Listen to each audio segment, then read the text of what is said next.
Hi everyone, today I'm going to show you how to add a keychain to a crochet piece. Work your pattern up to where you want to insert the keychain.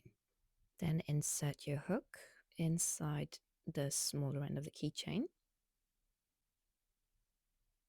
yarn over, and work a slip stitch through the keychain.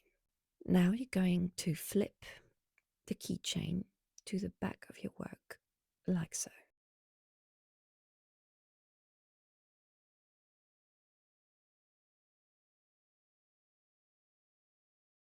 Now do a chain 1. Insert your hook back into the piece in the exact same stitch that you branched out from, and do a slip stitch.